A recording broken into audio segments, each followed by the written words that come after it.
Aprendi, né? Bom, boa noite a todos aí, muito obrigado. Boa tarde, né? Boa tarde aqui no Brasil, boa noite lá na Finlândia, terra do Papai Noel. Nós temos aí a grata participação e presença cordial, muito polite, do Daniel Kozlop e da Thalita Tobias. O Daniel é lá de Jaraguá do Sul, a Thalita é de Ponta Grossa, mas estudaram na UTFPR e hoje fizeram mestrado, estão fazendo sucesso lá na Finlândia. Para nós é uma gratidão, assim, a palavra certa, né? Uma gratidão enorme ter essa cordial aí, disponibilidade suas para colaborar com a gente, né? E ficamos muito agradecidos de coração mesmo e esperamos. Bom, eu gostaria de fazer uma breve introdução. Como é que é o desenvolvimento do Q&A? Esse Q&A, na verdade, foi uma iniciativa minha junto com a Janaíne. A Janaíne é uma aluna de mestrado na Renault. E, então, são ações voltadas para o automotivo, mas até conversando com o professor Samu, talvez a gente pode estender para a aeronáutica, aeroespacial. São bem-vindos. Bom, então hoje o tema da palestra aí é desenvolvimento de SOC, né, o System on Chip, e a importância para a indústria automotiva. Os palestrantes são o senhor Daniel Kozlop, da Nordic Semiconductors, e da senhorita Thalita Tobias Carneiros, da Nokia. Ambos são residentes da Finlândia. O Daniel, ele é mestre em sistemas embarcados pela Tampere University, e engenheiro eletrônico pela UTFPR de Ponta Grossa. Atualmente é um engenheiro de pesquisa e desenvolvimento da Nordic Semiconductors, na Finlândia, onde trabalha em desenvolvimento de low power SOCs para IoT e comunicação wireless. Tem experiência em arquitetura, modelagem, desenvolvimento e verificação de circuitos digitais. Trabalhou na Nokia em projetos de desenvolvimento de aceleradores em hardware para cloud computing, em FPGAs. Também atuou no desenvolvimento de SOCs para o processamento de camada física L1 para sistemas 5G. A senhorita Thalita Tobias, ela é mestre em sistemas embarcados pela Tampere University também, e é engenheira eletrônica pela UTFPR de Ponta Grossa. Atualmente é especialista técnica especialista de SOC pela Nokia, na Finlândia. Trabalha como arquiteta e technical leader de um IP, de infraestrutura, para a próxima geração de SOCs. Tem experiência em desenvolvimento e validação de software e hardware na Microsoft Intel. Trabalhou em aplicações de machine learning e FPGAs e desenvolvimento e verificação de SOC para processamento camada L1 para 5G. Antes da gente continuar, foi um ou dois que fizeram estágio na VEG? Eu fiz estágio na VEG. Eu não sabia quem. Só uma pergunta, uma dúvida. Bom, muito obrigado mesmo, a palavra de vocês. Como é que é o desenvolvimento do Q&A? Vocês apresentam aí o conteúdo de vocês, são muito bem-vindos, cordialmente, e depois a gente abre um tempo para perguntas e respostas. Obviamente, a gente vai gravar aqui realmente até 19, porque a gente sabe dessa disponibilidade suas e vocês têm que descansar. Passo a palavra para a Janaíne, para dar as outras instruções, e em seguida os senhores tomam conta e lideram a apresentação. Sejam bem-vindos. Obrigada. Boa noite a todos. Então, como de costume, vou passar um link aqui no chat para a lista de presença, quem quiser o certificado também, né? Eu já enviei alguns certificados do pessoal que já está assistindo aqui, e espero que vocês tenham gostado, né? E aí essa nova gama de certificado no final do ano vai chegar, tá? Vocês esperem aí com vontade, uma hora chega. E os eventos são todos de 1h30, tá? Para o pessoal que está com validar as horas. E tem autógrafo do professor Max, então o departamento aceita. Agora pode passar a palavra para a Thalita e para o Daniel. Boa apresentação. E só lembrando que ao final da apresentação a gente abre para respostas, para perguntas e respostas, e quem ficar com vergonha, alguma coisa de falar diretamente com eles, pode escrever aqui que a gente lê, e aí assim que a gente abrir, pode levantar a mão para a gente organizar a fila, tá bom? Muito obrigada e é com vocês. Obrigado. Obrigado. Vamos, então... Começar a compartilhar aqui. A gente vai compartilhar a nossa apresentação. Então, primeiro, boa noite e obrigado, professor Max, pela apresentação, pela introdução.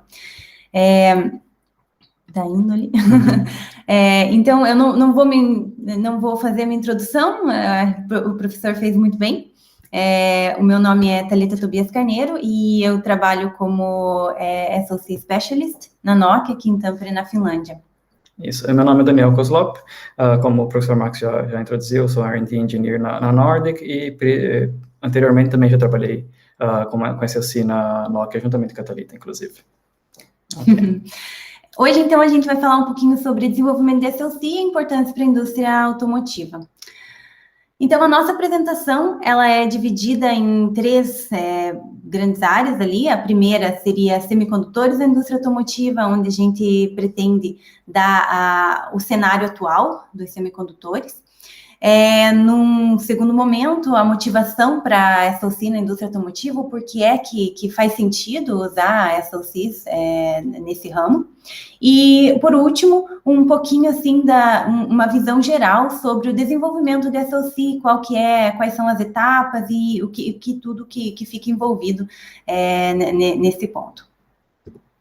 Então, primeiramente, eu acho que, tá todo mundo ciente, com relação às notícias sobre a escassez de semicondutores, e não só na indústria automotiva, no geral.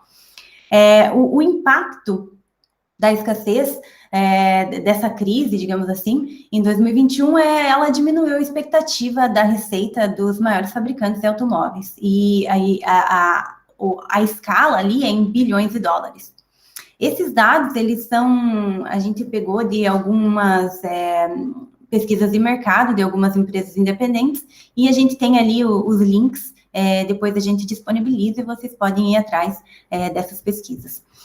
Mas, enfim, o ponto aqui é basicamente mostrar como realmente tem um impacto grande. Hoje já tem um impacto grande essa escassez, A gente vê ali algumas fábricas falando que a gente está parado, a linha de produção está parada porque não tem semicondutor. Então, hoje é importante e a estimativa é de crescimento mesmo, com relação a semicondutores na indústria automotiva. Em 2020, 46 bilhões de dólares era o tamanho dessa área ali, e em 2027 a estimativa é que seja de 81 a 130 bilhões de dólares, com um aumento ali anual de 8,5% a 18%. Então, o grande takeaway ali é justamente que é importante hoje e vai ser muito mais importante no futuro, pelo menos é essa a estimativa do mercado. Exatamente. Então, o que na verdade está impulsionando tanto o crescimento, que está impulsionando a importância do semicondutor nos carros, existem praticamente 3 pilares. O primeiro seria os veículos elétricos. A gente vê todo ano o aumento na produção de venda e produção de veículos elétricos. Existem grandes produtores falando que em 2030 eles vão produzir somente veículos elétricos, e daí tem toda a parte ambiental, tem a parte de restrições governamentais e políticas e tudo mais, e que tudo isso influencia nesse crescimento do veículo elétrico, que, por si só, necessita de muitos semicondutores, principalmente para potência, controle e áreas afins. Existem também os veículos conectados. Agora com o 5G, a tendência é que os veículos fiquem cada vez mais conectados na rede, proporcionando esse tipo de ligação, esse tipo de comunicação entre veículos, com a rede em si para entretenimento. Entre veículos tem muitas aplicações de segurança, planejamento de rotas e uma gama enorme de aplicações. E, claro, ali você precisa de componentes eletrônicos para antena, para controle, para toda a comunicação, protocolo 5G no lado do veículo. E, como não poderia deixar de falar, os veículos autônomos. Os veículos autônomos, eles necessitam uma capacidade enorme de processamento, então você tem várias imagens, vários sensores sendo usados como entrada para a informação do veículo, para ele conseguir fazer automação e no final conseguir dirigir sozinho pelas ruas. Isso requer uma capacidade de processamento muito grande, memória, para machine learning é muito conhecida por requerer muita memória, daí essa aplicação acaba também requerendo muito semicondutor, muito SoC, como a gente vai ver um pouquinho mais para frente. Falando em semicondutor, é um termo um pouco abrangente, a gente dividiu aqui, tentou mostrar alguns dos principais componentes que nós vemos que são necessários para habilitar essas 3 aplicações nos veículos. Então, processadores são usados por todos, praticamente veículos autônomos, carros elétricos para fazer controle de motor, para fazer a comunicação V2X também você precisa de processador para fazer a computação dos protocolos de comunicação, então o processador é utilizado por todos. Você tem lá do analógico, principalmente na comunicação entre veículos, a parte de antenas, conversores AD, DA, que são necessários lá, então tem muito lado analógico, de semicondutor analógico nessa área. E também memórias, como eu comentei, Machine Learning precisa de muita memória embedded no circuito, tem vários modos de otimizar as aplicações de Machine Learning. Então, todos esses componentes, todas essas aplicações, elas requerem esse tipo de componente, praticamente. E existem outros ainda que, sensores, como comentei, para veículos elétricos você precisa de componentes de potência e tudo mais. Mas focando principalmente nesses 3 primeiros ali, quando você tem processadores, circuitos analógicos e memória, quando você integra todos esses num único chip, é ali que começa a nascer um System on Chip, que é o que a gente vai conversar aqui sobre. Beleza, então a gente deu uma olhadinha ali na primeira parte, que era basicamente setar o cenário dos semicondutores na indústria automotiva e por que utilizar, em quais aplicações, mas ainda não dá grandes motivações de onde usar. Então, nessa segunda parte a gente vai ver sobre isso, mas primeiro vamos dar um passinho para trás para ver sobre SoC, para entender basicamente o que é uma SoC. System on Chip é um conceito de integrar vários componentes eletrônicos diferentes, distintos, em um único chip. Então, você forma ali um sistema eletrônico completo. Na figura do slide, a gente tem um exemplo de um System on Board e o exemplo do System on Chip. A diferença básica ali, como que talvez é um jeito fácil de pensar, System on Board, um exemplo clássico, seria uma motherboard de um desktop. Então, a gente sabe lá que a gente pode colocar coloca CPU, coloca uma GPU, vai colocando mais memória RAM e assim por diante. Qual que é a diferença para o System on Chip? Basicamente, você vai ter os mesmos, você pode, claro, ter os mesmos componentes, CPU, você pode ter memória, claro, e GPU e ASICs, no caso, todos na mesma die, no mesmo chip. Aí o ponto principal é o porquê é que eu faria isso, por que eu quero tudo no mesmo chip, né? Então, a gente tem ali nos slides também algumas vantagens e os desafios de por que você gostaria ou não de utilizar esse tipo de solução. Vantagens claras seriam redução de tamanho, daí as outras seriam redução de custo, baixo consumo de potência e maior desempenho. Redução de tamanho, eu acho que é bastante claro, do ponto de vista que, se a gente pensar no desktop, na motherboard, por exemplo, ela é bastante grande, né? E aí, se a gente pensar, por exemplo, nos celulares, hoje em dia a gente tem ali, quase todos os celulares usam o Snapdragon. O Snapdragon é uma SoC, e tem ali GPU, tem CPU e DSP, então, o que a gente vê é que realmente tamanho aqui importa. Nesse sentido. Com relação à redução de custo, aqui a gente está pensando em custo de produção para alto volume, que eu vou entrar depois um pouquinho mais em detalhe nessa área, porque a gente tem ali custo como vantagem e também sendo como um desafio o alto custo inicial. Com relação a baixo consumo de potência e maior desempenho, o que a gente pode pensar é que um System on Chip, a escala muda bastante. Uma motherboard, a gente pode imaginar ali, a gente está pensando em centímetros. Um System on Chip já é bem menor, está tudo muito mais próximo. Você tem a CPU muito mais próximo da memória, o barramento é muito menor, já é no próprio chip. Então, você vai ter menor consumo de potência e você vai, com certeza, aumentar seu desempenho. Como as coisas estão muito mais próximas, o delay vai ser muito menor para falar, para a CPU pegar algum dado lá da memória para conversar com o DSP, mandar alguma coisa para a GPU. Então, tudo fica bem pequeno e o desempenho vai ser maior. Como desafios, a gente listou ali complexidade do desenvolvimento. Já dá para imaginar como fica complexo realmente fazer esse tipo de dispositivo. Normalmente, o tempo para você fazer isso, ele é medido em anos. Um projeto de SOC, ele não é feito em meses, normalmente é realmente em anos. Existem algumas IP houses, algumas empresas que falam que conseguem fazer em menos tempo, e isso, claro, ainda assim, a gente pode pensar em anos. Outra coisa é que, normalmente, você não começa do zero, dificilmente você vai começar um projeto completamente do zero. Você normalmente vai pegar algo que você já tinha, ou comprar alguma coisa, um IP, que é Intellectual Property. Se a gente pensar, uma SOC, basicamente, é a junção de vários IPs. E você pode comprar esses IPs prontos de empresas, ou você pode fazer alguns, enfim.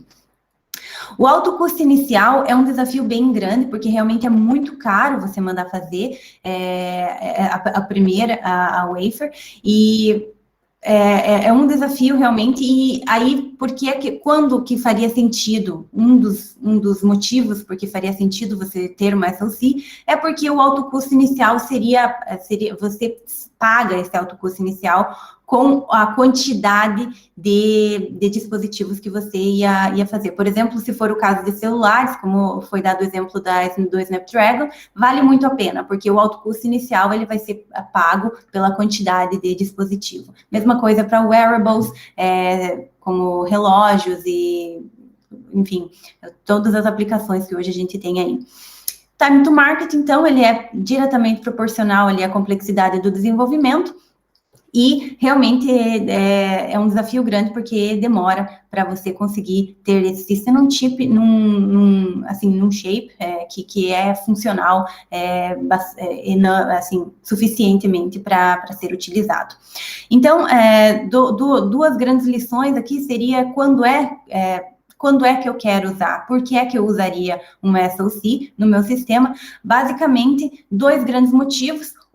Você tem realmente alto volume, você vai fazer muitos daqueles dispositivos, eles vão ser replicados e vai pagar o alto custo inicial. E número 2, você não tem, é a única solução, digamos assim, você realmente precisa de um tamanho reduzido, você precisa de baixa potência, você precisa de alto desempenho. Nesse caso daí, a SOC é uma boa solução. Exatamente. Então, trazendo um pouco mais, tentando deixar um pouco mais claro o que realmente é uma SOC, aqui a gente trouxe um exemplo. O exemplo desse chip que a gente tem no slide é um chip da Nord Semiconductor, que é a empresa que eu trabalho atualmente.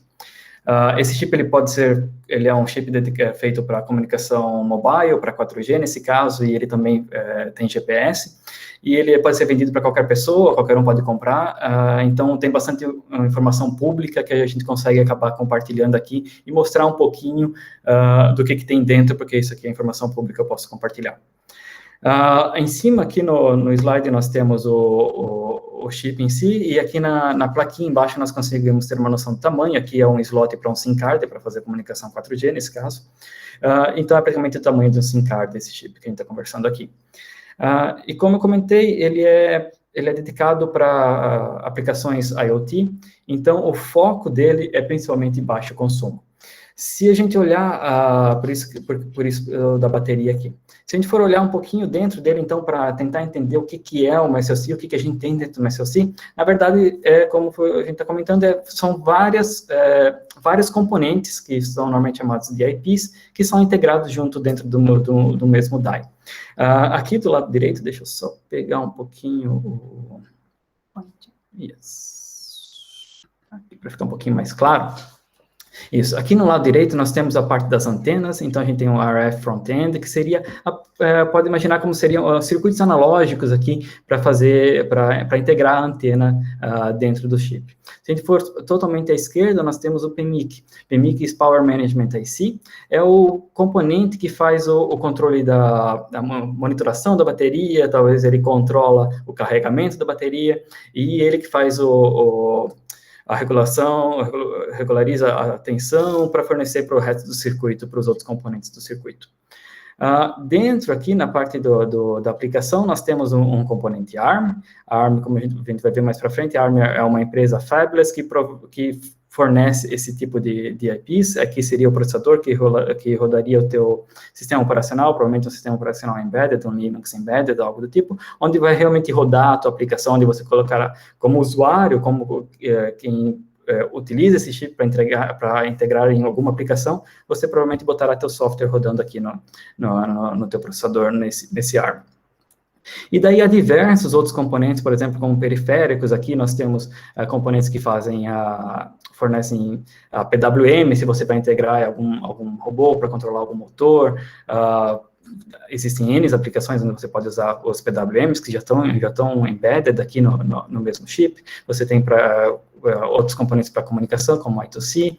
E aqui você tem a parte, vamos dizer que é a parte principal do chip, que é fornecido pela empresa, pela Nordic, que seria o modem, o GPS, que seriam os componentes que fariam para você já facilmente toda a computação, todo o protocolo de comunicação para o 4G, e para fazer o cálculo do GPS, já são feitos por esses componentes aqui, que é fornecido pela Nordic. E também você tem memórias, transceivers e tudo mais. Então, dá para ver que você está integrando vários componentes dentro de uma funcionalidade só para atingir um chip muito pequeno para as aplicações de IoT, e também, ao mesmo tempo, o foco desse chip aqui é o baixo consumo, porque você pode integrar esse chip num dispositivo, num sensor remoto, ou algum sensor, por exemplo, para track cargas em navios e tudo mais. Você pode conectar lá e pegar e usar o GPS para ter informação de onde está o teu container, esse tipo de aplicação. Então, essa aplicação fica muito tempo sem contato você não tem contato direto com ele, então você precisa controlar a bateria, tem que ter baixo consumo para você não precisar trocar a bateria e ter uma vida útil que seja suficiente para a tua aplicação. Mais à direita, nós temos um chip da Nokia. A Nokia, ela não vende SoCs externamente, porque ela produz para ela mesma, praticamente, e esses chips são integrados dentro dos produtos que vão nas estações bases de 5G, 4G, ou vão nas antenas, e aqui o foco daí já seria mais poder computacional. Nesse caso, a parte de consumo de energia é importante, porque significa gasto, quanto mais consome, mais gasto de eletricidade tem, por exemplo, por mês. Mas o foco principal é capacidade computacional, porque ali você integra milhares de celulares e devices e faz todo o protocolo e os cálculos relacionados com todos esses devices que são integrados na tua antena, na tua estação central. É isso aí, esses seriam os exemplos que a gente trouxe aqui para tentar mostrar o que é um SoC. Mas aí fica a pergunta, realmente a gente precisa de SoC ou circuitos assim tão pequenos ou coisa assim em carros? Para responder isso, a gente tem que dar uma olhada nos requisitos. Como bons engenheiros, a gente tem requisitos das aplicações, das soluções que a gente tem que desenvolver. E aqui a gente está usando o veículo autônomo como aplicação, e aqui embaixo tem o link que a gente usou como base para obter esses valores aqui. E vamos começar a analisar esses valores e pensar se realmente é necessário uma SoC, ou se a gente precisa desenvolver esse tipo, ou se a gente pode simplesmente botar um computador com potência lá, 3 GPUs e uma CPU e resolveria o caso, porque, a princípio, o espaço não é tão problema num carro quanto num celular, por exemplo. Se a gente começar, então, ali em cima pelo desempenho, quando você tem uma aplicação de veículo autônomo, você tem que ter uma latência muito baixa, você tem que processar rapidamente as imagens. É bom lembrar que você tem imagem de várias câmeras dos arredores, você pode ter LiDAR, sensor, outros tipos de sensores, e toda vez que você captura essa entrada, essa input data, você tem que, os autores argumentam que você tem que processar elas em 100 milissegundos. E aqui 100 milissegundos, já falando da parte de previsibilidade, a gente não está falando de uma imagem eu processo em 1 milissegundos, e a outra imagem eu processo em 199, e na média eu estou com 100 milissegundos. Não é bem assim para veículos autônomos, porque começa a afetar a parte de segurança. Então, a gente começa a falar em termos de tail latency, que é quantos por cento, 99,99% das tuas inputs tem que ser processada em 100 milissegundos. Então, praticamente nenhuma pode passar desses 100 milissegundos de processamento. Então, não pode ter essa variabilidade do sistema, que é muito comum quando você usa, por exemplo, CPUs para fazer processamento de data. Outro ponto importante seria a parte de potência. A princípio, quando você pensa, o celular consome, roda numa bateria, se eu fizer uma SoC para um carro, não tem jeito do processamento consumir tanta energia que vai, na verdade, degradar a autonomia do veículo. O que não é bem verdade. Os autores desse artigo que a gente usou como base, eles argumentam que se você tiver uma CPU e 3 GPUs, que é uma solução atualmente razoável, pensando diretamente, você provavelmente conseguiria fazer os cálculos atuais com esse tipo de equipamento, mas eles consomem alta energia e a autonomia, a redução de autonomia, usando simplesmente uma CPU e uma GPU para resolver o problema lá, pode reduzir em 11,5% a autonomia do veículo. Então, é inviável, e potência realmente é algo importante. Mesmo quando você pensa só no poder computacional, ele pode consumir bastante energia que pode afetar a tua autonomia. Continuando, pensando em capacidade de armazenamento, você não tem conexão a todo momento, em todo lugar com a tua rede, provavelmente, então você tem que armazenar mapas, e usando como referência o mapa dos Estados Unidos, ele tem o tamanho de 41 terabytes, então você não precisa necessariamente armazenar todo os Estados Unidos, o mapa dele, ou todo o país, mas a gente está falando na casa dos teras, e esse nível de data, ele custa, e não é tão simples assim de ter no veículo, principalmente por causa do custo. Pensando no lado térmico também, assim como relacionado com a potência, quando você tem um componente com uma solução computacional que consome muita energia, ela também esquenta, obviamente. E como esses componentes vão estar próximos da cabine, porque eles não podem estar num ambiente muito, muito hostil, eles podem começar a afetar a temperatura da tua cabine, daí você tem duas opções, você pode ou deixar a cabine esquentar e os teus passageiros ficam insatisfeitos com o teu veículo, ou você vai ter que aumentar o teu sistema de cooling, o teu sistema de ar-condicionado, e o que acarretará mais custo e mais consumo também de bateria, redução de autonomia e tudo mais. Então, a parte térmica também é muito importante de ser levada em consideração quando pensando nos requisitos. Outros requisitos também são confiabilidade, vibração mecânica, como eu comentei, o ambiente automotivo não é necessariamente o mais fácil para semicondutores, tem que ser levado em consideração, vibrações e tudo mais. E também, quanto à confiabilidade, por exemplo, em aviões, existem sistemas que têm três soluções fazendo computação para redundância. Em veículos depende da necessidade de segurança, como no caso de veículos autônomos, você pode, talvez, em algumas partes do sistema, ser necessário ter, por exemplo, 2 sistemas, ao menos, para fazer redundância e garantir a segurança dos passageiros e do veículo. Então, essa é a ideia, esses são os valores que a gente usou como referência para especificação, para requisitos, e dá uma ideia que não é tão simples assim, os requisitos para veículos autônomos, e realmente existe uma demanda por sistemas mais otimizados para cumprir a solução, para satisfazer a solução. É isso aí. Então, uma vez que a gente vê os requisitos, e a gente tem que ver, então, imaginar e engenhar soluções para atender esses requisitos. Os gráficos aqui do slide, eles mostram basicamente 3 etapas ali do ADAS, e onde tem detection, traction e location, tracking e location.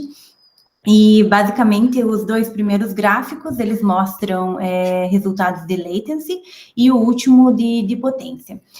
A questão aqui é que são apresentados 4 soluções, e aqui, de novo, é baseado no mesmo artigo, no mesmo estudo que mostrou os requisitos que o Daniel acabou de falar. Então, são 4 soluções aqui, e a CPU, GPU, FPGA e ASIC. E a primeira coisa aqui que chama atenção eu diria que é a CPU. A gente vê aqui a CPU em preto em todos os gráficos, mesmo na potência e latency, ela fica acima dos requisitos. Sempre, vamos dizer assim, a pior solução para esse problema aí do ADAS. Então, o CPU seria algo descartado, porque, na verdade, não está atingindo os requisitos de latency. Aí a gente pode olhar, então, os melhores resultados, que ficam ali a briga entre GPU e ASIC. um pouquinho de ASIC. O que é ASIC? ASIC significa Application Specific Integrated Circuit. Então, é justamente um chip que é dedicado para uma aplicação específica. Não existe, assim, não existe uma concordância entre qual que é a diferença entre ASIC e SoC, mas aqui vamos imaginar, o processo, assim, de fabricação é muito, muito parecido, então a gente pode imaginar que pode ser usado como a mesma coisa, apesar que aqui vamos pensar que realmente é um chip feito para uma aplicação específica, sem grandes general purpose solution. Então, aqui nós temos como resultados, a GPU, a gente vê que com latency ela fica muito boa, quase melhor do que a ASIC em alguns das etapas. E a ASIC, ela ganha muito na potência, e ASIC normalmente é isso mesmo, ela dá resultados muito bons, com super baixa potência, e a GPU a gente já vê que na potência ela peca bastante, e ela não fica assim ela não ganha nenhum, mas aqui o ponto é justamente comparar essas soluções e mostrar que... E foi uma coisa muito interessante esse estudo, porque ele, na verdade, ele mostra as implicações da arquitetura que você escolhe para o Autonomous Driving. Então, ele realmente mostra esse tipo de diferenças e nuances entre essas soluções. Porém, se a gente for olhar os próximos gráficos, aqui nós temos que... A gente não precisa pensar em usar essas soluções separadas, a gente não precisa pensar em só usar CPU, ou só usar FPGA, ou só usar uma ASIC. A gente pode combinar essas coisas, inclusive combinar elas todas numa mesma SoC, se for interessante para essa solução, no caso. Então, aqui, a gente vê no primeiro gráfico, que é um gráfico de latency, a gente vê essa linha vermelha, ela é, na verdade, o requisito de latency, aqueles 100 milissegundos que o Daniel falou, e se a gente for olhar quais são os melhores resultados, eles normalmente estão empregando aqui uma GPU e ASIC. E então, você está ali atingindo os limites que foram ditados como requisitos. Então, essas seriam boas soluções. Quando a gente olha para a potência, e aqui, de novo, a marca vermelha mostra o limite ali, o requisito de potência, a gente vê que a melhor solução para a potência é realmente você ter todas aquelas etapas sendo feitas em uma ASIC. E como foi falado anteriormente, realmente é onde uma ASIC vai mostrar para que veio, digamos assim, é realmente low power. Mas, claro que não necessariamente você precisa empregar esse tipo de solução, você tem que olhar o que é que você o que é mais importante para você, a latency, a potência, o que você quer com a tua solução. Então, nesse caso aqui, existem, claro, outras soluções, onde seria ok usar, por exemplo, ASIC, GPU, ou até ASIC, FPGA, e aí você tem que olhar qual solução vai encaixar em todos os requisitos que você quer. Então, aqui realmente é para mostrar essa visão de que importa muito qual a arquitetura que você vai usar para a tua solução, e principalmente aqui no caso que a gente está discutindo de Autonomous Driving. Então, realmente é importante e um motivador para o uso de SoCs, já que a gente vê que utilizando diferentes soluções, a gente atinge ali a performance, no caso a latency, a potência que era requerida. Então, como na pesquisa e desenvolvimento na indústria, normalmente a gente não simplesmente escuta só um artigo, só um estudo, a gente tem que ir atrás de mais estudos no mesmo sentido. Aqui a gente quis trazer também outro exemplo. Esse exemplo é um exemplo da Tesla. A Tesla, esse aqui é o Self-Driving Chip da Tesla, e ele não é tão novo assim, é de 2019, então já tem um tempinho aí, mas foi o que a Tesla apresentou para a solução dela de Autonomous Driving. Aqui a gente está mostrando o Chip Tour. Chip Tour basicamente só está mostrando como que é o chip em si, e aqui a gente pode ver as especificações do lado. Ele foi, a tecnologia utilizada foi 14 nanômetros, ele tem, de tamanho, de área, ele tem 260 milímetros quadrados, e aqui é a quantidade de gates e transistores, então você tem aqui 6 bilhões de transistores nesse chip. Aqui, quando a gente olha, a primeira coisa, assim, quando você bate o olho, pelo menos para mim, parece um quebra-cabeça. Então, aqui a gente tem alguma coisa, aqui a gente tem alguma outra coisa, e assim por diante. É tudo muito parecido, então, provavelmente, eles fazem parte de um mesmo subsystem, digamos assim. E é basicamente isso, realmente, que nós temos. Se nós olharmos esse highlight aqui, a gente vê o main processor, então aqui a gente tem 12 ARM cores, e eles são, então, a CPU, e é onde provavelmente nessa solução estaria ali rodando o Linux, um Linux embedded, controlando ali, mandando coisa para a GPU, mandando data imagem para a GPU, mandando daí dados para o Neural Network Processor e assim por diante. Aqui, então, nessa segunda figura, a gente vê o highlight da GPU, aonde que ela fica, e ela provavelmente estaria ali fazendo o processamento de imagem, colocando algum filtro naquela imagem para que você consiga extrair algumas features e daí mandar para um Neural Network Processor, que é o que a gente tem aqui embaixo. Neural Network Processor, então, aqui highlighted, a gente pode imaginar aqui ele quase sendo como uma ASIC, e aqui no final, quando a gente olha, a gente tem uma SoC bem clara. Você tem CPU, você tem GPU, você tem ASIC, todo mundo ali funcionando junto para uma mesma solução. Aqui não está mostrando, mas você claramente teria que ter memórias, você teria que ter barramentos, né, interconnect, você precisaria ter distribuição de clock para todos esses subsystems e provavelmente alguns outros IPs ali no meio que são super importantes para a SoC deles. Então, até agora a gente mostrou o cenário atual, por que está crescendo tanto a importância do semicondutor, por que o consumo de semicondutor na indústria automotiva. A gente tentou mostrar ali também a motivação, mostrando que, na verdade, o uso de SoC na indústria automotiva já está acontecendo e a tendência, ao menos a gente seguiu o que a Tesla está fazendo, a tendência é continuar aumentando, todos os outros produtores provavelmente vão ter soluções parecidas, né, com certeza diferentes, mas parecidas. E agora a gente vai falar um pouco sobre como que é, na verdade, esse desenvolvimento, quais são as etapas, como funciona esse flow.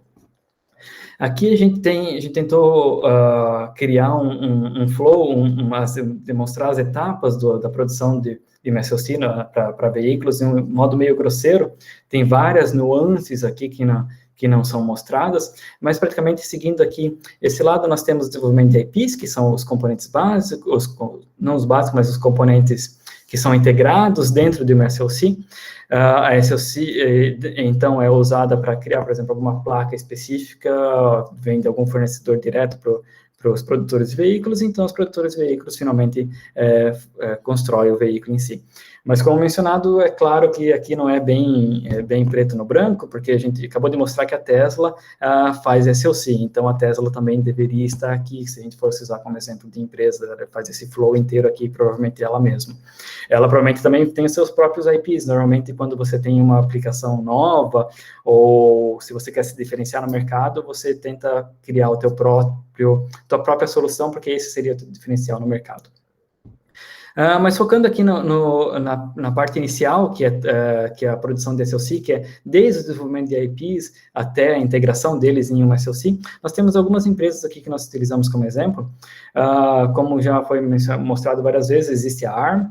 A ARM é uma fabless company, então, o que significa que ela é gigante e ela não faz nenhum chip diretamente para ser vendido.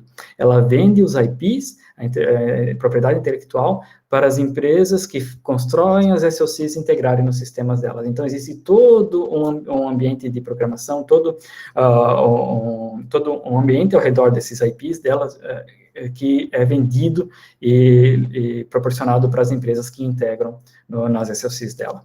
Outros exemplos, a gente tem a própria Synopsys, o Cadence, que além de ferramentas para a produção de SoC, eles também têm uma gama grande de IPs que eles fornecem, e a gente fez questão aqui de botar também a Chipos, que é uma empresa brasileira de Santa Catarina, que também produz IPs e está nesse ambiente ali. Eles, se eu não me engano, eles produzem os IPs. Os principais IPs deles são sensores de temperatura e Power Management IC, parecido com aquele que eu mostrei anteriormente, para fazer o management da tensão do circuito. Então, esses IPs, eles são fornecidos em forma de RTL, a gente vai ver mais à frente, ou existem outras formas, mas essa é uma delas. E essas empresas como Intel, NVIDIA, Xilinx, elas utilizam esses IPs e integram na SoC que então é vendida. Se a gente for mais à direita aqui, a gente tentou meio que dividir as etapas na produção de SoC. Infelizmente, devido ao tempo e à quantidade de informação, a gente não vai cobrir aqui a parte de fabricação, empacotamento e validação.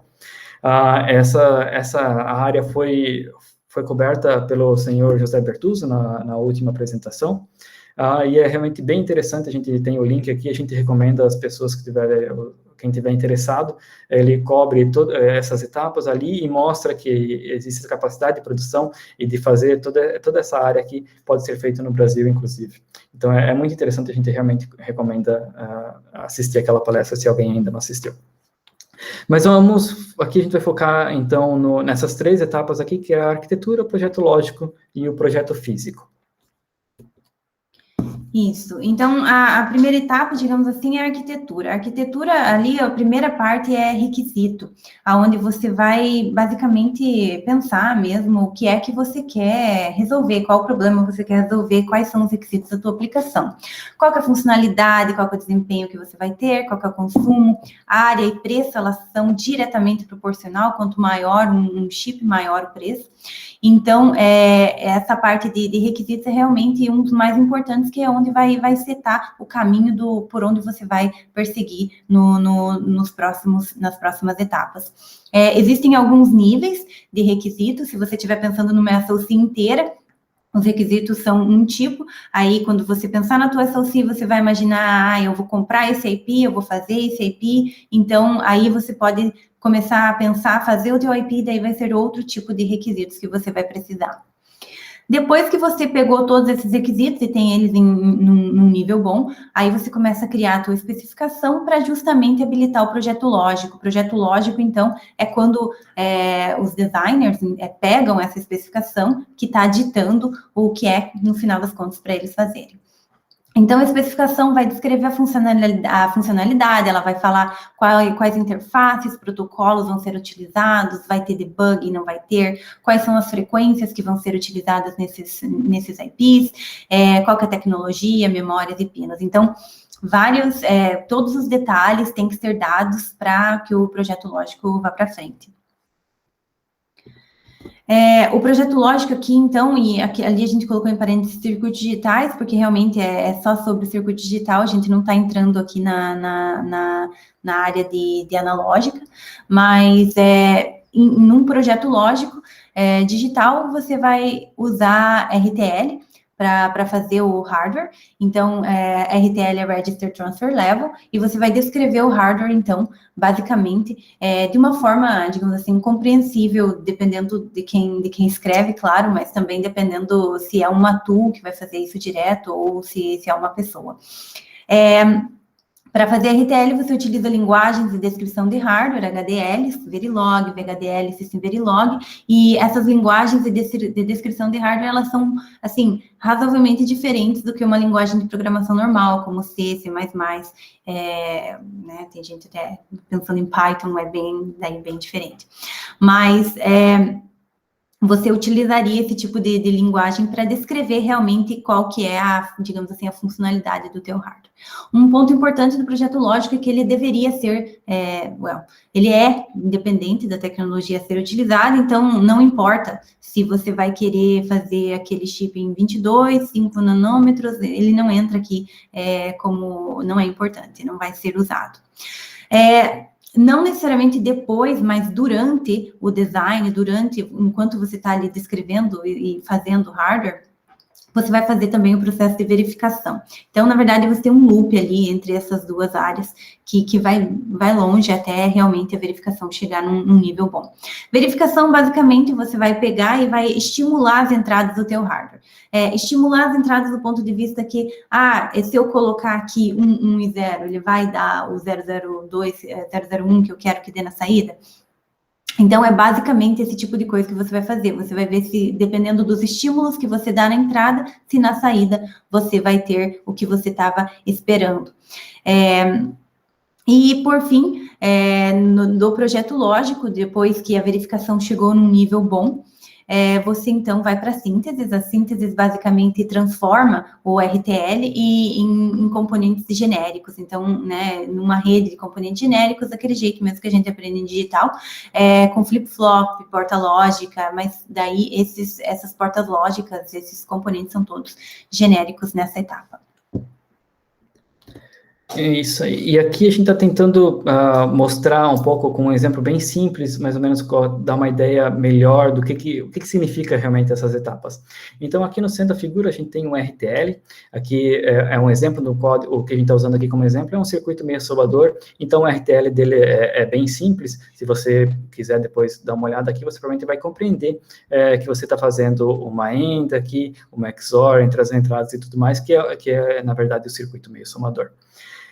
Mas a gente pode reparar já que não é só isso que precisa ser feito e desenvolvido, tem todo o ambiente de verificação ao redor. E a gente deixou isso aqui bem claro e está focando bastante na parte de verificação também, porque se você tem 10 engenheiros fazendo o projeto de RTL, normalmente os circuitos são bem mais complexos, então esse código é muito maior, você terá talvez até 20 engenheiros fazendo a parte de verificação do mesmo circuito.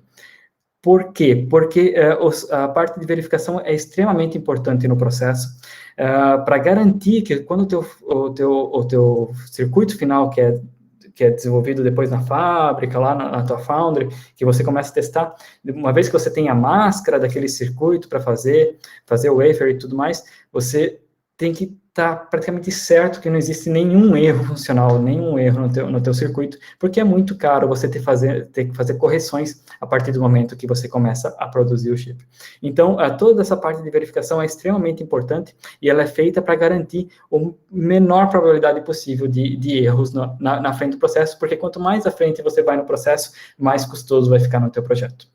Então, como aqui a ideia básica, mostrando, normalmente os ambientes são bem mais complexos, o RTL é bem mais complexo, dificilmente você vai ter que codificar, por exemplo, um meio somador, mas como funciona o sistema de verificação, você tem um RTL, você cria um monte de testes, estímulos com as entradas, e você cria também, existe também um modelo que é criado com as respostas ideais. O modelo pode ser em C, C++ ou alguma outra caso. Aqui, no caso, como é um circuito muito simples, a gente pode usar simplesmente a tabela verdade do que é da nossa aplicação.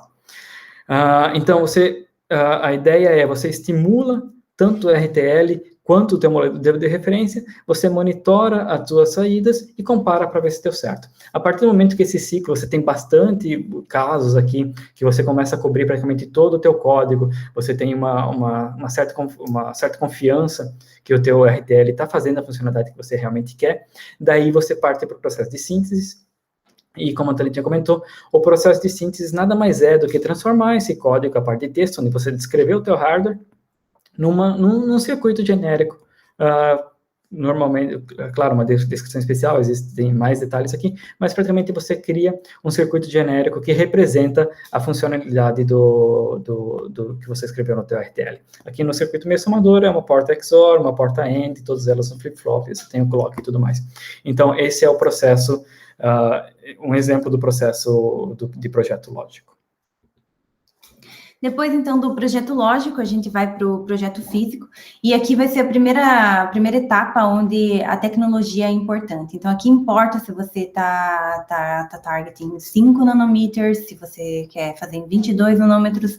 Então, e por que importa? Porque, na verdade, você vai precisar utilizar células padrões, que são standard cells, da library, digamos assim, da biblioteca, que é da Foundry. Então, cada uma dessas foundries, elas têm as próprias bibliotecas, e você, então, vai utilizar realmente os componentes, as células padrões, as standard cells, daquela library para o teu projeto físico. Então, aquele circuito genérico vai ser mapeado para a library da Foundry. A primeira etapa, então, seria o posicionamento, que é basicamente determinar a localização de cada uma dessas standard cells. E depois você vai para o roteamento. O roteamento é muito parecido com o que a gente faz com PCB normal, onde você está ali conectando células padrões e assegurando que não tem problema de propagação de sinal, nesse caso. Nesse caso aqui de roteamento, não é manual, é bastante automatizado, porque aqui a gente está falando de bilhões dessas células padrões, então realmente é inviável fazer, digamos assim, na mão.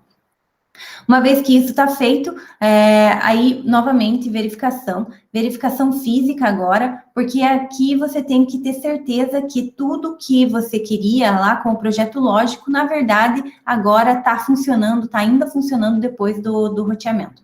Então, você tem ali Design Rule Checking, você tem Layout e Schematic, você tem, por exemplo, daí Electrical Rule Checking, onde você vai ver se tem capacitância parasita entre paths, por exemplo, porque uma vez que você tem o dispositivo, você ainda precisa que ele funcione, mesmo que tenha capacitância parasita. Então, é isso que você vai, para isso que serve a verificação física, para ter certeza que ainda vai funcionar aquilo que você queria lá na arquitetura, lá no projeto lógico, e agora com o chip indo para a fabricação.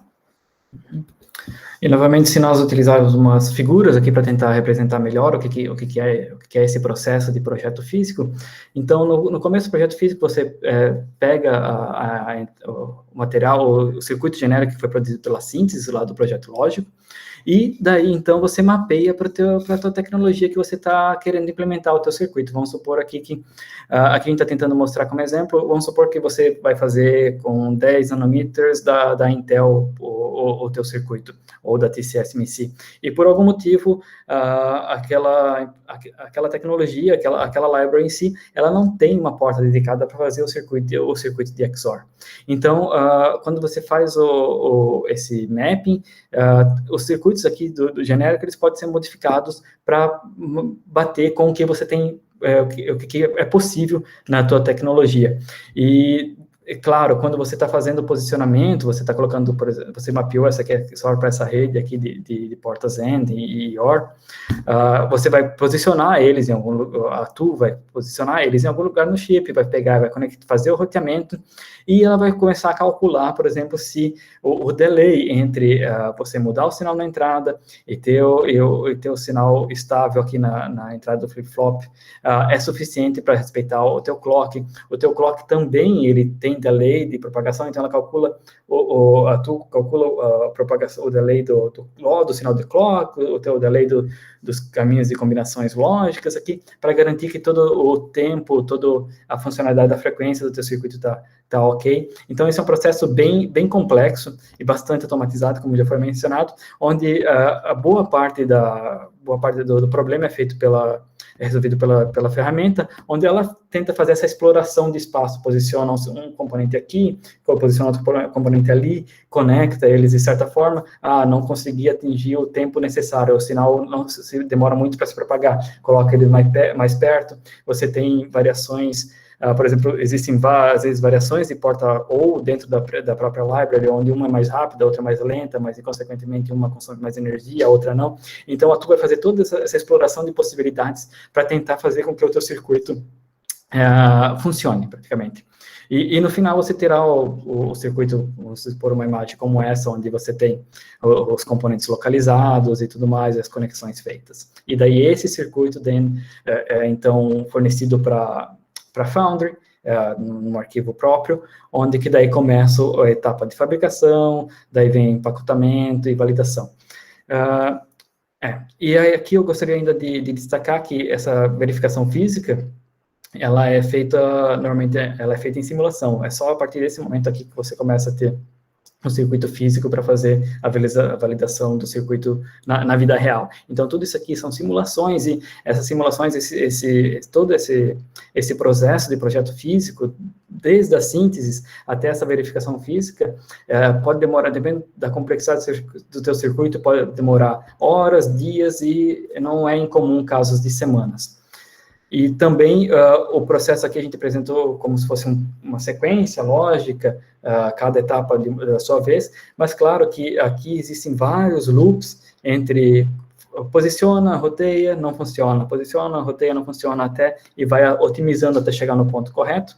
E, às vezes, não são poucos os casos onde você começa a fazer o projeto físico, mas simplesmente não é possível respeitar os teus requisitos de tempo e tudo mais, e você precisa voltar para o projeto lógico, reformular teu RTL, mudar o jeito que você descreve, adicionar flip-flop para botar raster, e várias outras técnicas para você resolver os problemas que podem aparecer na frente, e no pior dos casos, você tem que voltar tudo para cima e melhorar coisas, mudar coisas na arquitetura e tudo mais. Então, é um processo bem complexo, com várias voltas e várias conexões, e por isso que ele acaba demorando tanto. E é isso ali, isso é o que a gente gostaria de apresentar hoje para vocês. Espero que a gente tenha conseguido dar uma boa ideia do que é esse processo e da importância que a gente vê para a indústria automotiva. É isso aí. A gente agradece e agora a gente abre para perguntas. Isso. Muito obrigado a vocês aí pela apresentação. Foi realmente fantástico aí. Muito enriquecedora. E eu tenho certeza que muita gente vai querer assistir depois, porque eu acho que os comentários vão ser muito positivos. Obrigado. Eu gostaria de fazer a primeira pergunta, né, para a gente não estender muito. Existem... parabéns aí, vocês trabalham com alta tecnologia, né? Cutting-edge technology. Muito parabéns. E realmente a gente tem que disseminar isso. Esse é um ponto, né, do porquê da eletrônica e porquê da elétrica. Entre questões políticas, por que mudou? Mas tudo bem. A gente não vai conseguir mudar o mundo, mas a evolução muda. Pode mostrar. A pergunta é o seguinte, como é que está a questão de... porque hoje os carros eles tinham várias ECUs, né? A tendência, a evolução das funções no carro eram várias ECUs distribuídas, só que hoje você tem a questão de menos ECU com mais funções. Então, antes você tinha um dono de uma peça e hoje você tem um dono de uma função de software. E a pergunta como é que está, qual que é a relação do que vocês fazem hoje para a questão de tecnologias do tipo ao nível de GPUs, que deve ser em escalas do tipo 5 nanômetros, né? E a HSA, Heterogeneous System Architecture, deve ser o que vocês fazem, eu acho que com esse nome. E Quantum Computing, computação quântica. Sobre esses 3 itens aí, qual que é a relação e o que vocês enxergam disso linkado, assim, aderente ao automotivo? Muito bem. Pode. Eu acho que Quantum Computing até é algo que me interessa bastante, eu sempre leio sobre, e ainda não... Existem algumas startups, mesmo aqui na Finlândia, trabalhando para desenvolver melhor na indústria, mas até onde eu tenho lido, não tem muito, assim, não está muito difundido na indústria ainda. Eu imagino que ainda vai demorar alguns anos para que a gente comece a ter aplicações de quantum, que a gente vai ver nos produtos, assim. Eu acho que realmente é um pouco difícil, principalmente na parte quanto computer mobile, num carro, acho que não é algo que a gente possa ver tão cedo, mas, claro, uma opinião meio leiga sobre a área, porque a gente realmente não conhece muito. Mas, realmente, quanto à parte de Heterogeneous Systems, a SoC é praticamente isso. Uma SoC em si, ela é normalmente feita em uma única tecnologia, no caso, todos os componentes da GPU, a CPU, tudo feito em em 5 nanômetros, ou 14, algo assim. E existe, a gente não entrou nos detalhes aqui, mas a gente chegou a botar uma pequena pista, seriam a parte de SIPs e MCMs, que daí, no caso, é o que o senhor José Bertuzzo apresentou na última apresentação, onde você começa a integrar, então, chips de diferentes tecnologias diferentes. No caso, você Aqui a gente tem um nível de integração, IPs vão se tornar uma SoC de 5 nanômetros, mas tem alguns componentes, por exemplo, eles não precisam de uma tecnologia tão avançada. A tua GPU seria interessante estar em 5 nanômetros, porque ela precisa de grande capacidade computacional. Mas se a gente olhar, pensando aqui a gente olhando esse desenho aqui como referência, por exemplo, em veículos nós sabemos que CAN é muito utilizado. E você não precisa fazer o protocolo CAN em 5 nanômetros para a solução para ter funcional. Então, você pode começar a integrar chips menos complexos ou com tecnologias diferentes, e daí se torna, em vez de SoCs, seria praticamente uma integração de SoCs num outro nível. Existe hoje o conceito de chiplets, que é um negócio bem avançado, a gente não comentou aqui, mas você começa a integrar esses chips num único empacotamento, seria a parte de empacotamento, que envolveria principalmente essa parte de empacotamento aqui. Então, ali você começa, praticamente, SoC, você faz esse primeiro nível de integração, e você pode criar camadas com outras tecnologias e outros CIs que são otimizados para outras aplicações. Eu acho que eu quero aproveitar e fazer uma segunda pergunta. Eu acho que a Thalita... Cybersecurity, nesse caso, esses componentes são mais fáceis de tratar questões de cyberataques, são mais fáceis de gerenciar, de não gastar tanta energia overhead com cybersecurity, porque a gente sabe que a gente está hoje no mundo aí de cyberataques e você gasta um certo recurso computacional adicional com estratégias de proteção, e isso é custo. Mas eu acho que o FPGA e outras tecnologias SoC, eles é mais difícil de se atacar, né? Existe esse viés assim até de motivação de se empregar mais FPGA? Daqui para frente. Solução que mencionou, na verdade. Eu acho que daqui para frente a gente com certeza vai ver mais importância de cybersecurity em SoC. Tanto é que, por exemplo, a ARM, ela tem a ARM Trust Zone, que é justamente a parte de segurança. Então, ali os ARM já têm isso.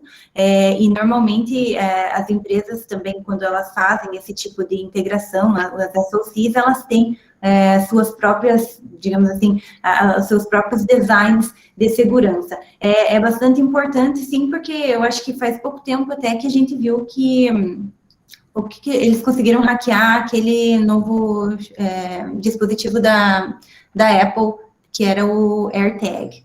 E eles conseguiram hackear muito simples, só jogando um glitch na atenção. E eles conseguiram.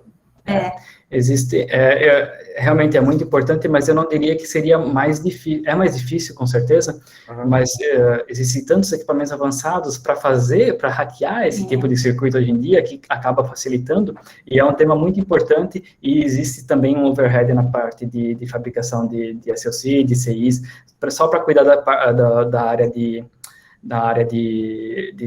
segurança. Você tem que, por exemplo, existem os ataques EMP, que você joga pulsos eletromagnéticos para que você acaba mudando estados dentro do teu CI, mas a partir do momento que você aprende a sequência que você joga, você consegue botar o teu processador num certo estado que você consegue tomar o controle daquele chip mesmo sem autorização. Então, existe daí, para se defender disso, você acaba tendo que criar alguns sensores espalhados no teu circuito, que vai detectar quando tem esses pulsos e desabilitar o teu circuito para a parte de segurança. Então, existe um overhead também para cuidar da parte de segurança, e é bem complexo também, não é nada tão simples. Você tem que gastar energia, recursos para fazer um hardware que funciona como um watchdog, né? Fica exatamente. Funcionando. Não, beleza, não vou perguntar muito não, porque dá vontade de fazer mais perguntas. Eu só ia perguntar, você falou do ARM de security, mas deve ter também a parte do RISC-V, né? Security, né? Sim, tem. Tá bom. Beleza, eu acho que eu vou deixar para os outros, é melhor. Palavra o André Luiz. Boa noite, Thalita, boa noite aí, tudo bem? Boa noite. Boa noite. Eu vejo que vocês falaram em termos de cybersecurity, tudo aí que o Marcos falou, e a minha pergunta é o seguinte, a interação, principalmente hoje, você trabalha na Nokia, e você na Snap, com os carros. Hoje você tem a Siri, você tem a Cortana na Microsoft, e como é que isso vai funcionar dentro dos veículos quando eles começarem a ter realmente autonomia? Você vai ter uma inteligência artificial para o carro, que vai conversar com a inteligência artificial da Apple ou da Microsoft, ou que seja ela que venha a ser criada, ou na hora que você conectar o teu telefone dentro do teu carro, é que ela passa a assumir essa responsabilidade de controle do veículo, ou vocês imaginam que cada um trabalha independente? Uma boa pergunta. Eu, a princípio, imaginaria que cada um trabalharia independente, e provavelmente quando você pensa no teu veículo autônomo, você pode, talvez, ter alguns comandos entre, por exemplo, Alexa, você fala para a Alexa, eu quero ir para tal lugar e coisa assim, mas o teu veículo provavelmente vai ser independente da Alexa, não vai ser algo que a Alexa vai controlar o teu veículo, provavelmente. Porque eu digo que às vezes você está falando no telefone, você está conversando como nós estamos aqui, o teu telefone capta uma informação e às vezes ele solta a informação de uma coisa que você realmente não... Ué, como é que o cara descobriu isso? Ele escutou isso. Então, a minha pergunta é justamente essa relação, que isso vai gerar propaganda, isso vai gerar uma área comercial toda voltada para esse tipo de autonomia do cara. O cara sai todo dia para o trabalho, vai para a academia e o carro provavelmente vai interagir com esse tipo de propaganda, com tudo isso. Entendeu? Eu acho que é realmente um assunto, assim, bem hot e complicado. Eu acho que vai muito também na questão de regulamentação. A gente ainda nem tem esses autônomos driving cars, assim, completamente que pode ser usado em todos os níveis, e com certeza, eu imagino, pelo menos, que vai ter uma certa regulamentação, e vamos esperar aí que essas grandes empresas não possam usar tanto os nossos dados, né, e as coisas que nossa privacidade, né, no caso, né? Exatamente. Tá, obrigado aí, gente, boa noite, parabéns aí, tá? Se o Daniel e a Thalita me permitem fazer uma complementação na questionamento do André Luiz. Claro. Então, André, eu acho assim que esses assistentes, né, eu acho que vai ter alguma coisa própria mesmo pro automóvel, porque tirando, né, a Tesla, que ela desponta no mercado, a gente já tem, pro lado do desenvolvedor, o Google Gas, que é a plataforma de desenvolvimento do Google, que você já desenvolve diretamente para infotainment, né? Então, a própria multimídia já pode ter ali o seu sistema Android, dessa maneira já tendo, assim, o seu assistente. Certo. E que não necessariamente precisa estar falando com o seu celular, porque eu posso muito bem ter um carro que tem uma multimídia Android e o meu celular ser um iPhone. Não, eu digo no sentido, você tem um carro de passageiro, um táxi, alguma coisa, o cara entra com o celular, o carro já capta a inteligência artificial do telefone através desses SoC e conversa com o carro. O cara ele já tem pré-programado toda uma relação. Isso depende muito dessa arquitetura, desse chip que eles estão falando aí, entendeu? Não, sim, eu entendo. Não, só, quis complementar da visão do desenvolvedor, sabe? Que já tem possibilidade de brincar com isso. Porque eu não entendo esses negócios aí deles, não, porque eu não sou da eletrônica, eu sou da ciência da computação. Obrigado aí, gente. Obrigado, Janine.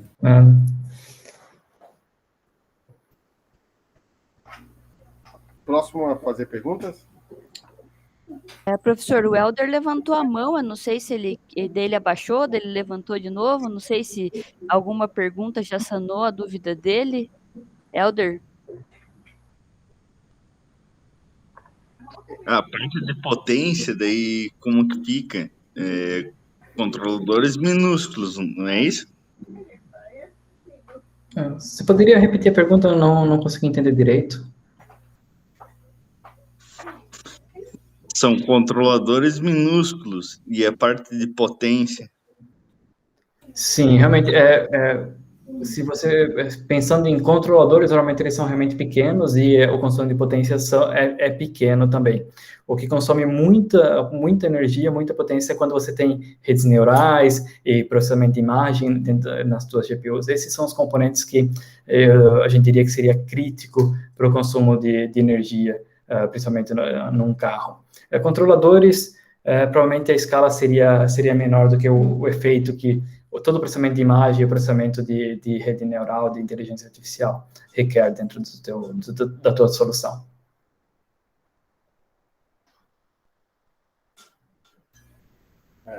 Alguma pergunta a mais? Eu acho que, como o assunto é muito complexo, muita gente talvez não faça pergunta, mas fique à vontade aí. Fique à vontade, claro. Aproveita o momento. Aproveita o momento para...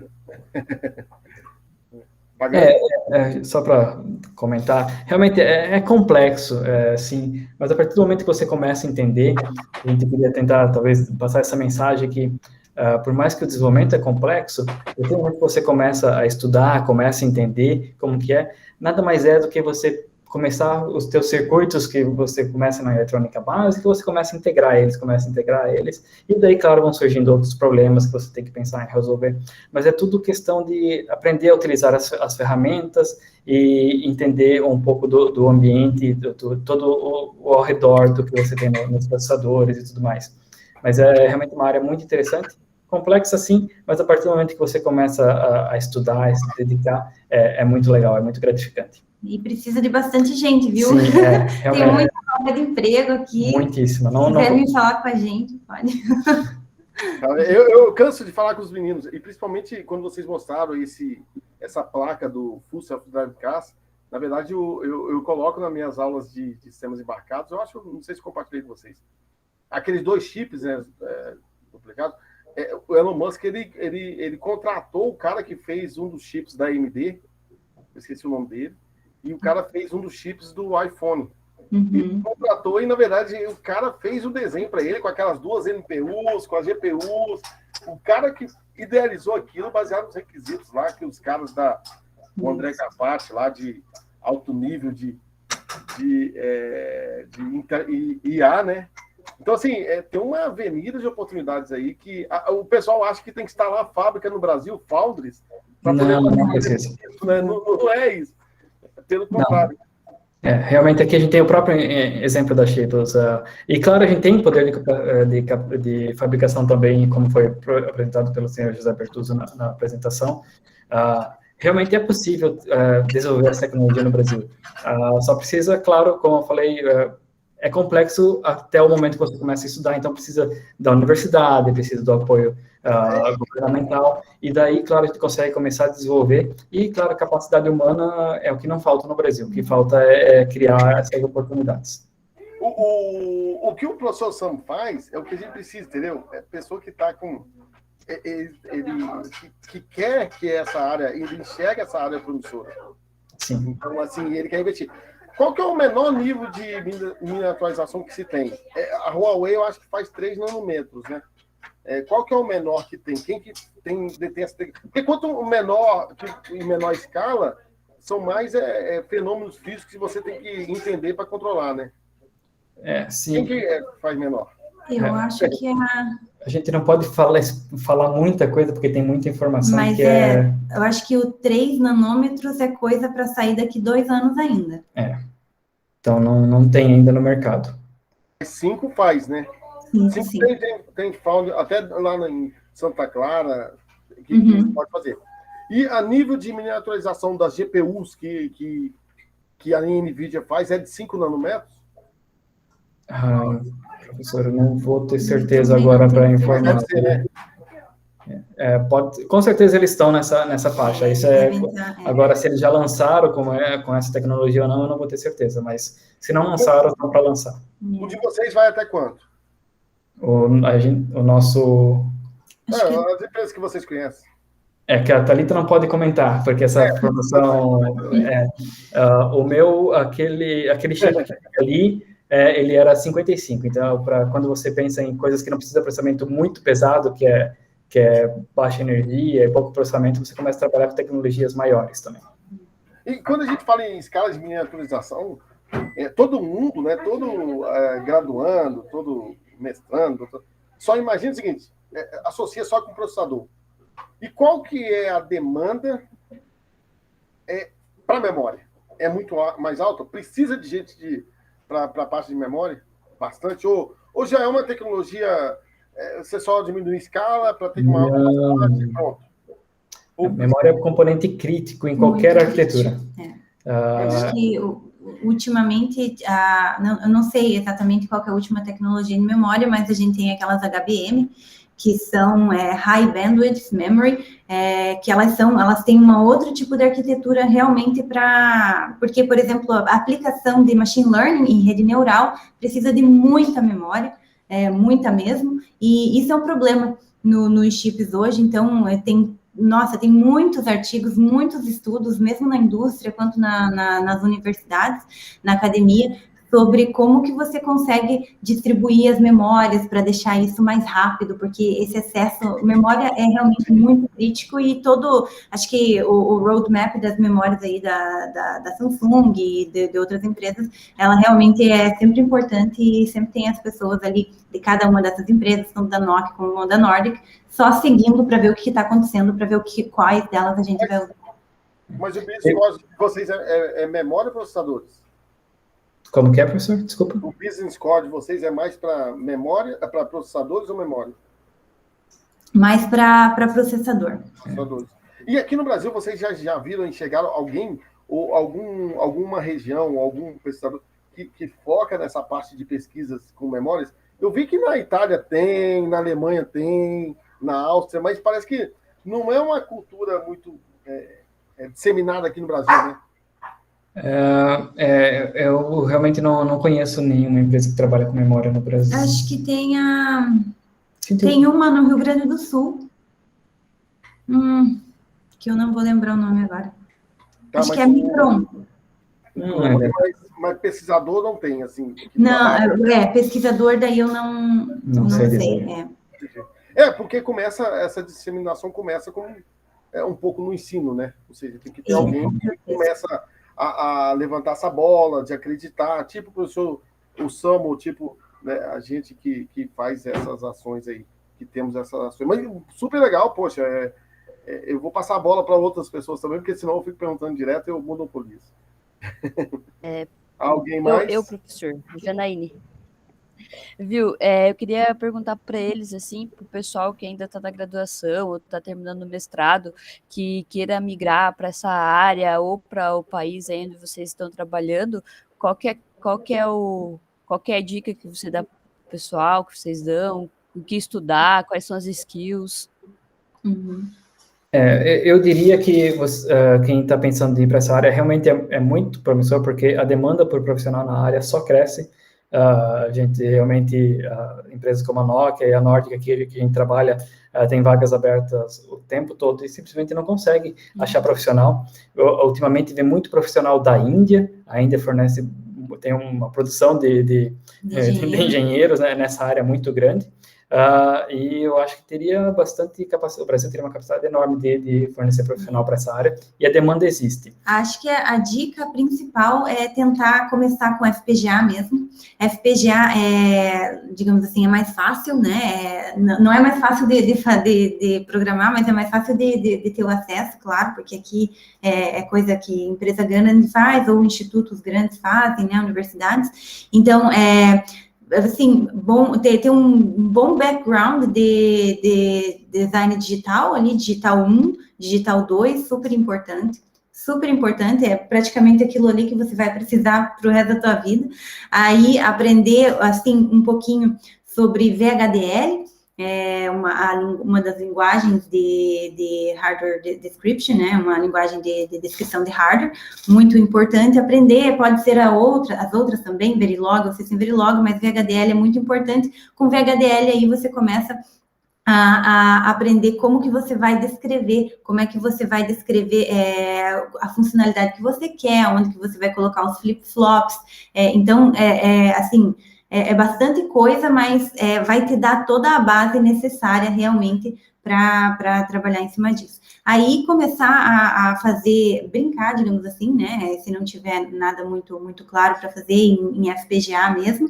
E FPGA daí é um ambiente, digamos assim, diferente, porque uma SoC, um IP, quando você faz, ele não tem library, digamos assim, ele vem do zero, né? Completamente do zero. Uma FPGA já tem lá as lookup tables, então você só está basicamente, digamos assim, desenhando dentro da fabric da própria FPGA o que você quer no final. Então, o flow é um pouquinho diferente, aí vai depender de qual FPGA você vai usar, se for da Xilinx ou se for da Intel, você vai ter ali o Quartus na Intel, e aí você tem que aprender também como usar as ferramentas. Mas eu acho que básico mesmo é digital, lembrar bem de digital, ter isso na ponta da língua, e o VHDL seria, assim, super importante de aprender.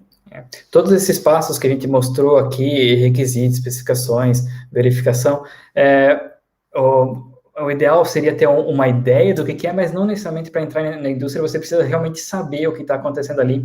A maioria das coisas que a gente comentou aqui foi coisa que a gente aprendeu depois que a gente entrou na indústria, que a gente viu realmente acontecendo, que a gente trabalhou, que a gente ajudou no projeto, que a gente fez parte do desenvolvimento. Então, você adquire muita experiência quando você entra na indústria, e a parte básica seria realmente entender como funciona o RTL e como você constrói a síntese, o que significa, como o RTL é traduzido para um circuito digital, e daí para isso você pode usar FPGA, como a Thalita comentou, para começar a fazer esses testes, essas brincadeiras, e tentar entender o que está acontecendo.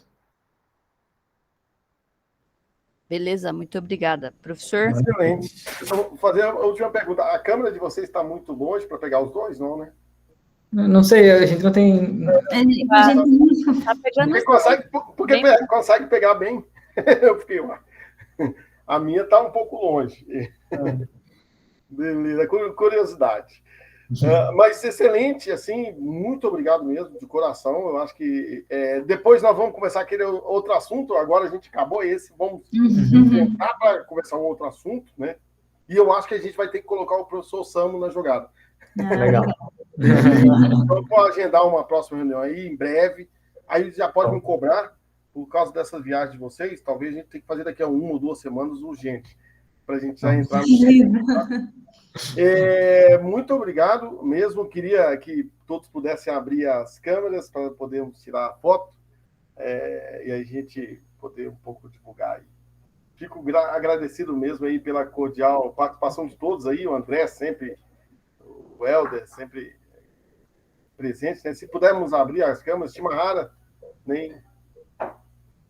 Thalita e Daniel, pode tirar o compartilhamento para eu pegar beleza? Pudermos abrir as câmeras? Quem puder, né?